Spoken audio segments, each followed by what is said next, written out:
Hello, నేను miss ISRO. ISRO ప్రయోగించినటువంటి EOS-09 అనేటువంటి radar, దాన్ని తీసుకెళ్ళడానికి PSLV-61ని ప్రయోగించారు. Polar satellite launch PSLV vehicle. అది కరెక్ట్గా 2 రౌండ్లు సక్సెస్ అయింది, 3వ రౌండ్కి ఫెయిల్ అయిపోయింది. దానికి కారణం ఏంటి అనే దాని మీద ఇప్పుడు ఇస్రో ఒక రీసెర్చ్ వింగ్ని వేసింది. దాంట్లో సైంటిస్టులు ఉన్నారు, ఇంజనీర్స్ ఉన్నారు, అలాగే ఇస్రో నిపుణులు ఉన్నారు. వీళ్ళందరితో కూడినటువంటి ఒక ఫ్యాక్ట్ అనాలిసిస్ కమిటీని ఏర్పాటు చేసింది. FAC అంటారు దాన్ని, ఫ్యాక్ట్ అనాలిసిస్ కమిటీ. ఈ కమిటీ ఇప్పుడు అధ్యయనం చేస్తుంది అసలు ఎందుకు ఫెయిల్ అయింది. ఎన్నో శాటిలైట్ను పంపించారు ఇప్పటికీ. ఇది 101వ ఆపరేషన్. ఇది గతంలో 100 సార్లు ఇలాంటి ప్రయోగాలు చేశారు. సక్సెస్ రేటు 95 దాకా ఉంది. కానీ ఇప్పుడు ఎందుకు ఇది ఫెయిల్ అయింది అనే దాని మీద ఫ్యాక్ట్ అనాలిసిస్ కమిటీని ఏర్పాటు చేశారు. ఇది అధ్యయనం చేస్తుంది. వాస్తవంగా ఫెయిల్ కావడానికి అవకాశమే లేదు. ప్రాథమికంగా ఆ కమిటీ తెలిసింది ఏంటంటే, ఒక చిన్న నాజల్, ఆ నాజలు మిస్ అయిపోయింది, ఆ నాజల్ కారణంగానే తప్పుదావ పట్టింది అని చెప్పి అంచనా వేస్తున్నారు. యాక్చువల్గా ఎర్లీ మార్నింగ్ బయలుదేరింది అది PSLV-61. అది ఫస్ట్ స్టెప్, 2వ స్టెప్ సక్సెస్ అయింది, 3rd స్టెప్కి దారి మళ్ళిపోయింది. ఈ దారి మళ్ళటానికి నాజల్ అనేది మిస్ అయిపోయింది, చిన్న నాజల్ అనేది. ఆ నాజల్ లేని కారణంగానే PSLVకి ఇది తప్పుదావ పట్టింది అని చెప్పి ప్రాథమికంగా అంచనా వేస్తున్నారు. ఎట్ ద సేమ్ టైం ఈ నాజల్ మిస్ అవడానికి కానీ లేదా ప్రయోగం ఫెయిల్ అవడానికి కానీ కారణాలు ఏంటి అనే దాన్ని అన్వేషిస్తూ ఉన్నారు. ప్రాథమికంగా అయితే నాజల్ అని చెప్పి అనుకుంటున్నారు, కానీ దాన్ని ఇంకా ఫైనల్ చేయలేదు FAC ఫైనల్ చేయడానికి ఇప్పుడు అనేక అంశాలని పరిగణలోకి తీసుకుంటుంది. జనరల్గా గూఢాచర్యం అనేది భారతదేశం మీద జరుగుతుంది.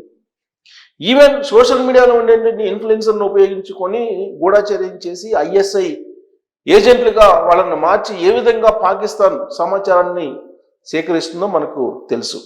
పైగా ఆపరేషన్ సింధూర్ సక్సెస్ అయిన తర్వాత జరిగినటువంటి ప్రయోగం PSLV-61 EOS-09 అనేటువంటి రాడార్, అది గనక సక్సెస్ అయినట్టయితే గనక 24/7 రాత్రింపగళ్ళు అన్ని వేళలా ఖచ్చితమైనటువంటి హై రెజల్యూషన్తో కూడినటువంటి మ్యాప్స్ని అందించేది భారత ఆర్మీకి. అది సక్సెస్ అయితే కనుక చైనా అలాగే పాకిస్తాన్కి సంబంధించినటువంటి ఆర్మీల కదలికలు, అలాగే ఆ 2 దేశాల్లో ఉండేటువంటి భౌగోళిక పరిస్థితులు, సరిహద్దులో ఉండేటువంటి సంచారం, ఇవన్నీ కూడా ఎప్పటికప్పుడు అది పసిగడుతుంది. అంత పవర్ఫుల్. ఇప్పటి వరకు అలాంటిది లేదు. ఆల్రెడీ ఉన్నాయి కొన్ని శాటిలైట్స్, కానీ వాటిని ఎన్హాన్స్ చేసి ఇప్పుడు EOS-09ని తయారు చేశారు. వాస్తవంగా గతంలో పంపించినటువంటి శాటిలైట్లు సక్సెస్ అయ్యాయి. ఇప్పుడు ఆల్రెడీ LOC వెంబడి నిఘా పెట్టున్నాయి అవి. కాకపోతే దానికంటే కూడా హై ఎండ్ ఫీచర్స్ తోటి దీన్ని తయారు చేశారు. ఈ హై ఎండ్ ఫీచర్స్ తోటి తయారు చేసింది దేనికి ఉపయోగపడుతుందంటే, మబ్బులు పెట్టినప్పుడు, మేఘావృతం అయినప్పుడు, రాత్రి వేళల్లో, అలాగే మంచు వేళల్లో, ఇలాంటి పరిస్థితుల్లో, ఏ పరిస్థితుల్లోనైనా కానీ హై రెజల్యూషన్ తోటి క్లారిటీగా ఉండేలాగా పిక్చర్స్ని అందజేస్తుంది అనమాట. అంటే LOC వెంబడి ఎలాంటి కదలికలు ఉన్నా ఇమీడియట్గా అలర్ట్ చేస్తుంది భారత ఆర్మీ, చేవ చిటుకుమన్నా. అది కనుక సక్సెస్ అయితే పాకిస్తాన్, చైనా ఖచ్చితంగా జాగ్రత్తగా ఉండాలి. ఇప్పుడైతే రాత్రి వేళల్లో కొన్ని మిస్ అయ్యే అవకాశం ఉంది, మబ్బులు పెట్టేటువంటి వేళల్లో కొన్ని మిస్ అయ్యేటువంటి అవకాశం ఉంది. ఇప్పుడున్నటువంటి శాటిలైట్స్ మనవి. దీన్ని C-బ్యాండ్లోకి తీసుకెళ్ళి అక్కడ ఆర్బిటాల్లో ఉంచాలి అనుకున్నారు EOS-09ని. ప్లస్ C-బ్యాండ్లో కూడా హై ఎండ్ ఫీచర్స్ తోటి ఉండేటువంటి రాడార్ ఇది. ఈ రాడారు శత్రు దేశాలకు సంబంధించినటువంటి ఇన్ఫర్మేషన్ని బాగా అలర్ట్గా ఇస్తుందన్నమాట. సో అందుకే బహుశా ఈ ఆపరేషన్ సింధూర్ సక్సెస్ అయిన తర్వాత పాకిస్తాను లేదంటే చైనా లేదంటే అమెరికా దేశాలు కుట్రబడినాయా?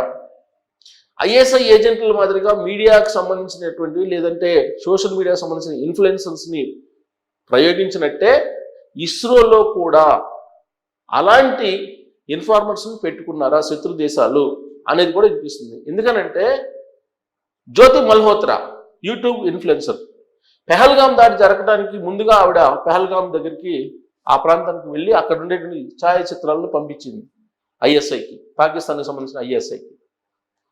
అలాగే పాకిస్తాన్ హైకమిషన్ ఢిల్లీలో ఉంటే ఆ ఢిల్లీలో ఉన్నటువంటి హైకమిషన్ ఈ పెహల్గాం దాడి జరిగిన తర్వాత కేక్ కట్ చేసుకొని సెలబ్రేట్ చేసుకున్నారు.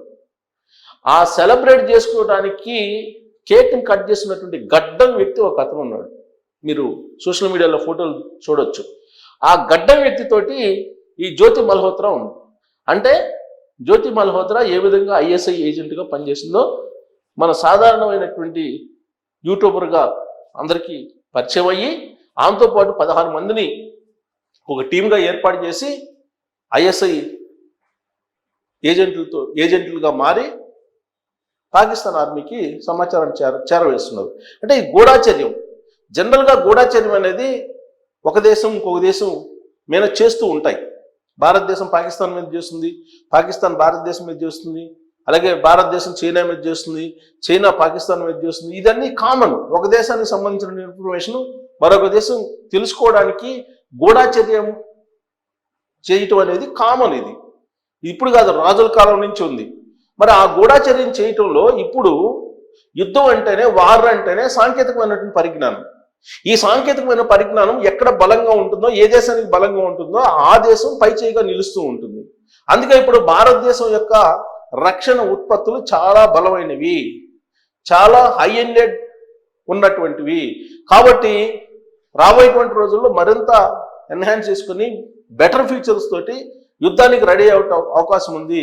కాబట్టి ప్రయోగ దిశలోనే వాటిని ఫెయిల్ చేస్తే ఎలా ఉంటుందనే ఆలోచన బహుశా చేసి చైనా, పాకిస్తాన్ అలాగే అమెరికా ఇవి ఏమన్నా గూఢాచర్యం చేశాయా దీని మీద, ఈ ప్రయోగం మీద, పిఎస్ఎల్వి ప్రయోగం మీద అనేటువంటి అనుమానం కూడా కొంతమంది సైంటిస్టులు ఉంది. అందుకే ఇప్పుడు ఒక కమిటీని వేయాల్సి వచ్చింది, ఫెయిల్యూర్కు సంబంధించినటువంటి కమిటీని. ఆ కమిటీ అన్ని కోణాల నుంచి ఆలోచిస్తూ ఉంది. ఒక నాజల్ ఒక్కటే పోయింది అందుకే ఫెయిల్ అయిందని చెప్పి అనుకోవట్లేదు. ఇతరత్ర కారణాలు ఉన్నాయా, ఎక్స్టర్నల్ ఇష్యూస్ ఏమైనా ఉన్నాయా, లేదా ఇంటర్నల్ ఇష్యూస్ ఏమైనా ఉన్నాయా, వీటన్నిటి మీద కాన్సన్ట్రేషన్ చేస్తుంది. ఇప్పుడు ఉన్నటువంటి పరిస్థితుల్లో ఆపరేషన్ సింధూర్ సక్సెస్ అయిన తర్వాత ప్రపంచంలో ఉన్న అన్ని దేశాలు భారతదేశం వైపు చూస్తున్నాయి. ఇలాంటి పరిస్థితుల్లో ఇది ఫెయిల్ కావడం అనేది భారతదేశానికి కొంత ప్రతికూలమైనటువంటి పరిస్థితి. ఎందుకంటే భారతదేశం 75% సాంకేతిక పరిజ్ఞానంతో తయారు చేసినటువంటి రక్షణ ఉత్పత్తులనే ఆపరేషన్ సింధూర్లో ఉపయోగించి పాకిస్తాన్ మీద పై చేయి సాధించింది. ఇలాంటి సందర్భంలో ఎగుమతులు పెరిగాయి, భారత రక్షణ ఉత్పత్తుల ఎగుమతులు కూడా భారీగా పెరిగాయి. మరి ఇది ఫెయిల్ కావడం అనేది కొంత ప్రతికూలమైనటువంటి పరిస్థితి. దీని వెనక ఖచ్చితంగా ఇతర దేశాల యొక్క కుట్ర ఉండి ఉండవచ్చు అనేటువంటి అభిప్రాయానికి ఇస్రో కూడా వచ్చి ఉండవచ్చు. అందుకే FAC అవుతుంది, ఫ్యాక్ట్ అనాలిసిస్ కమిటీని. సో ఇది రాబోయే రోజుల్లో ఎలాంటి నివేదిక ఇస్తుందో చూడాల్సి ఉంది. బట్ మీరు విదేశీ కుట్ర ఉంటే కనుక ఎలా ఉండి ఉండవచ్చు అనే దాని మీద కామెంట్ చేయొచ్చు. Thank you.